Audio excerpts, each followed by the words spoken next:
8h, merci d'être avec nous ce matin. Tout de suite, premier rendez-vous avec l'actualité israélienne. Mais avant cela, nous allons retrouver nos amis de Radio G à Paris et Ilana Ferradian.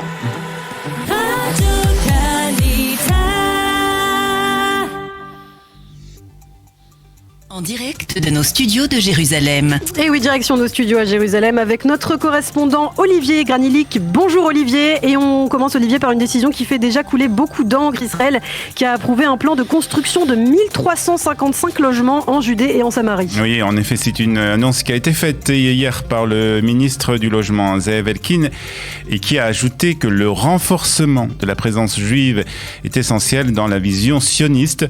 Ces nouveaux logements doivent être construits dans cette implantation à Ariel, à Bethel et à Elkana notamment. Ils vont s'ajouter à quelques 2000 annoncés au mois d'août dernier par les autorités et qui doivent obtenir cette semaine le feu vert définitif du ministère de la Défense.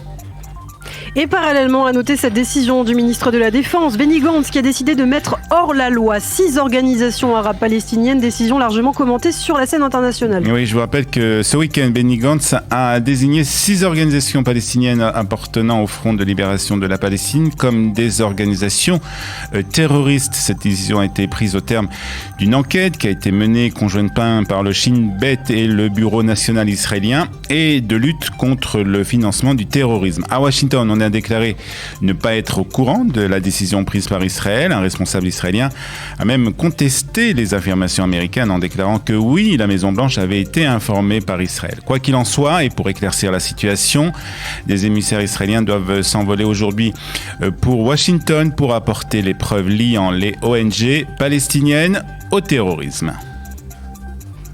Et puis dans le reste de l'actualité, hier au cours du Conseil des ministres, le gouvernement israélien a pris de nombreuses décisions. Il a entre autres approuvé un plan de 2,5 milliards de shekels pour lutter contre la criminalité dans le secteur arabe. Oui, vous savez, c'est un véritable fléau ici en Israël, un programme qui sera axé sur le traitement et la prévention du crime et le renforcement de la coopération entre les ministères.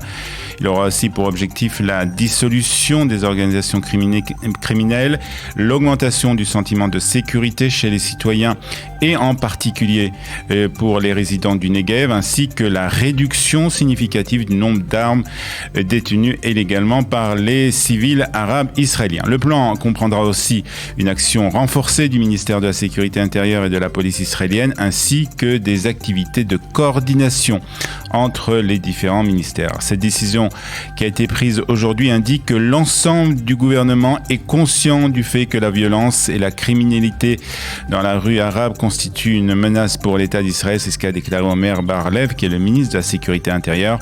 Puis enfin, je vous rappelle que plus de 100 personnes ont été assassinées dans la société arabe israélienne depuis le début de l'année. Et autre budget qui a été voté hier, 10 milliards de shekels seront alloués pour combattre les prochaines vagues de contamination. Oui, cette annonce a été faite au cours donc de la réunion hebdomadaire du cabinet à Jérusalem. Le chef du gouvernement a indiqué qu'il s'était accordé avec le ministre des Finances, Avigdor Lieberman, sur un plan d'extension unique du budget 2022 à la lumière des enseignements tirés des vagues précédentes. Nous serons prêts à sauver la vie des citoyens israéliens, a déclaré le Premier ministre, ajoutant que le pays avait accumulé des connaissances considérables au cours de la 4e vague et qu'il les avait partagées avec d'autres pays. Naftali Bennett s'est aussi félicité pour la gestion de cette 4e vague. Le modèle israélien était basé sur l'ouverture de l'économie, la vaccination et les mesures sanitaires. Il repose également sur l'adaptation des décisions au jour le jour en tenant compte de l'évolution de la situation épidémiologique et d'autres critères, a-t-il souligné.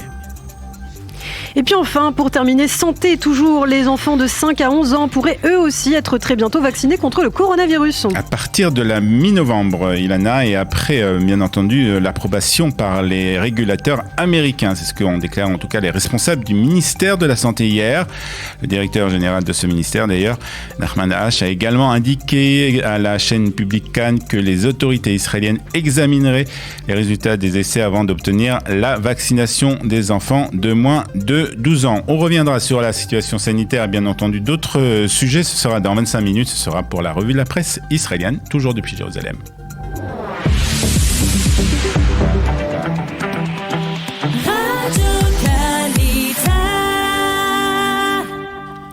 La météo de ce lundi 25 octobre 2021, des températures qui seront normales pour la saison, avec même une petite légère augmentation des températures qui est prévue dans certaines régions du pays. Il fera aujourd'hui 24 degrés à Haïfa, 26 à Tel Aviv, 23 à Jérusalem, 27 à Beersheba et 29 degrés à Eilat.